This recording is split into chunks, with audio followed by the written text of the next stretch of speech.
Dari mana? Dari mana? Dari tadi. Dari Salem Update. Salem Update. Jadi kan udah difitnah berapa kali dengan lahan yang tidak masuk akal juga, menjangkau di internet juga dibilang terus tentang pencucian uang. Akankah tetap di pemerintahan, maksudnya atau nggak kapok gitu atau tetap? Hidup itu adalah pilihan. Setiap langkah yang saya pilih, saya udah tahu konsekuensinya A, B, C, D, E, F, G.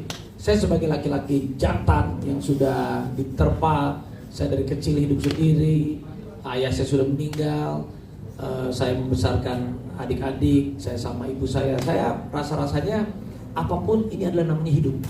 Hidup itu kadang kita bahagia, kadang kita senang, kadang kita dipuja, kadang kita difitnah, itu adalah bagian dari kehidupan kita. Jadi apapun itu, satu hal, kalau kita tidak salah, kita tidak perlu takut. Kedua, Paham loh. kedua, saat ada orang yang jahat sama kita, saat ada orang yang memfitnah sama kita, kalau itu tidak benar pun, sebelum mereka minta maaf, saya sudah memaafkan mereka duluan. Tetapi karena sekarang kondisi saya diberikan amanah ini, jadi rasa-rasanya saya punya 2 tanggung jawab. Satu, kalau untuk tanggung jawab sama diri sendiri untuk meluruskan masalah perbaikan nama saya sendiri, rasanya saya bisa ngomong sendiri juga bisa. Tapi karena ini saya sudah ada di dalam pemerintahan dan ada di satu lembaga instansi negara, rasa-rasanya ini harus diklirkan dengan jawaban yang setegas-tegasnya bahwa pencucian uang itu tidak pernah benar yang dulu, dan yang sekarang pun apalagi ini dikait-kaitkan dengan, saya juga kurang paham, bea cukai yang kemarin ada kasus berapa puluh miliar. Jadi gara-gara satu handphone ini saya masuk ke sini. Handphonenya pun nggak pernah dikirim. Handphonenya juga nggak pernah dikirim, kenal juga enggak.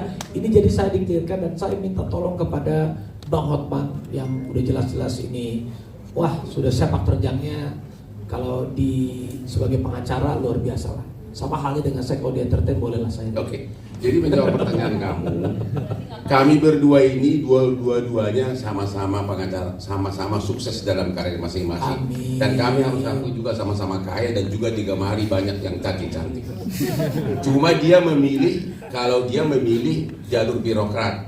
Kalau saya dikasih jabatan 5 menteri pun saya nggak mau. Saya pernah ngomong sama Pak Prabowo. Karena apa? Jangan bicara gaji deh. Ya, walaupun si Pigai nantang gua di mengatakan Hotman cemburu, gimana bisa nantang gua? Ya, gua gaji dia mah satu jam juga bisa dapat. Tapi saya hidup bebas begini sangat bahagia. Kalau dia memilih birokrat, ya Pak, tentu tantangannya banyak. Kalau saya enggak, malah cuma saya yang sukses, punya anak, punya istri, tapi berani posting dansa-dansa dengan beratusan aspri. Itulah hidupku, karena hidup kan sebentar. Dan itu semua nggak ada yang marah karena dari duitku sendiri, bukan proyek dari pemerintah, begitu loh. Oke? Betul, dan saya juga memilih itu. Kalau Bang Hotman saat setelah alhamdulillah selesai dengan hidupnya sendiri, Saya nggak akan hidup selesai. maksudnya selesai dengan hidupnya sendiri itu alhamdulillah sudah mapan, sudah kaya. Bang Hotman kan memilih setelah itu happy berdansa. Kalau saya, karena saya mungkin masih muda, saya kan umurnya setengahnya Bang Hotman.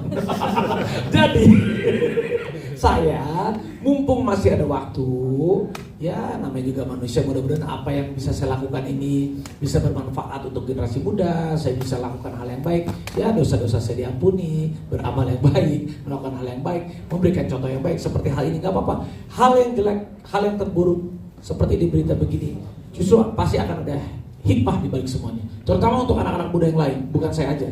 Jadi kalau ada yang difitnah, ada yang memfitnah tahu sendiri bisa dipenjara, betul? Ya. Kalau sampai ketahuan. Yang difitnah pun silakan speak up. Jadi jangan pernah takut lawan hoax, itu paling terpenting sekarang. Bukan ya korupsi pasti kita lawan, korupsi kita lawan, kejahatan yang lain kita lawan. Sekarang dia yang terpenting hoax di media sosial, hoax di berita-berita, itu kita harus lawan. Mantap. Jadi Rapi ini berani menipu resiko, membantu pemerintah, ya ini ada resikonya.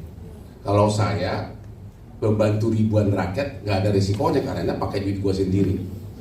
Itu bedanya. Saya juga pakai duit, Ya? pakai duit. Enggak, aduh udah terima gaji loh. Iya, tapi gajinya juga ya. Gaji siutil kita. Enggak berkah juga. Saya berkah juga, semuanya saya berkah. Oke, silakan, masih ada dari Metro, ada pertanyaan ini. Bang, Metro bang. TV1. Metro. Iya, Mana Metro? Iya. Ayo. Menegaskan aja berarti dari pihak Raffi nggak akan memperpanjang terhadap Blu-ray, tapi untuk komentar-komentar netizen yang mengarah ke ujaran kebencian dan Oke, hoax. jadi kita akan nanti mengumpulkan siapa-siapa yang kelewatan membuat bahan ini jadi ajang fitnahan di medsosnya, bukan sekedar hanya memberitakan. Kalau hanya sekedar memberitakan bahwa ada saksi ngomong ini di persidangan, oke. Tapi kalau diputar-putar menjadi tuduhan, itu sudah pencemaran nama baik. Itu kita akan tempuh proses hukum. Tapi kalau nama-nama staf Blu-ray yang di Amerika, orang udah ngaku saya gratis kok, dia juga Raffi juga nggak mau gitu. Jadi itu kesimpulannya. Siap. Intinya juga begini. Alhamdulillah hari ini terima kasih, saya apresiasi kepada teman-teman wartawan yang sudah mau datang ke sini, dan tentunya juga saya ini menunggu Bang Hotman pulang dari kemarin. Kenapa? Karena buat saya gini, kalau bisa diselesaikan cepat hari ini, karena besok pasti akan ada masalah lagi.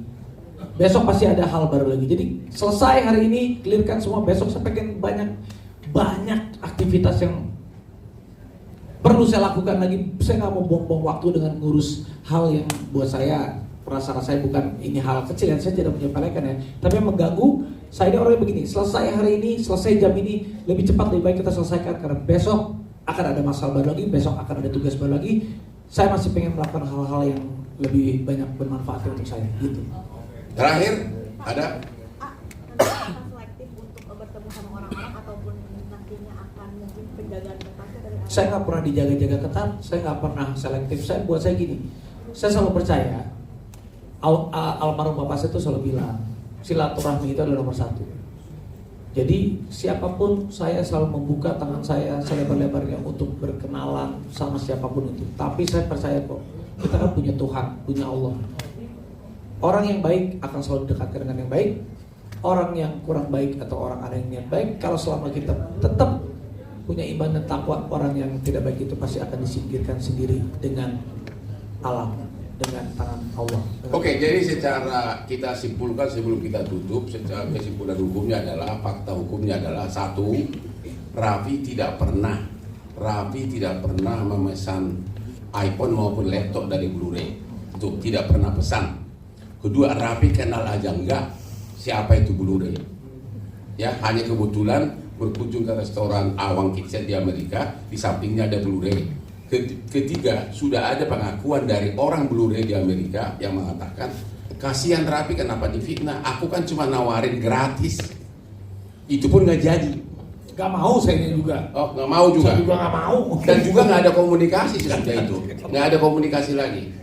Jadi benar-benar satu handphone pun tidak pernah pesan, minta juga enggak, dikirim juga enggak, total nol. Artinya tidak ada kaitan apapun Raffi peranannya dengan tangkap tangan Blu-ray yang tertangkap tangan dalam memasukkan barang import ke Indonesia. Semua adalah fitnah dan dipersebarluaskan, diperbesar oleh orang-orang yang sakit jiwa dan dendam politik. Itu aja kesimpulannya.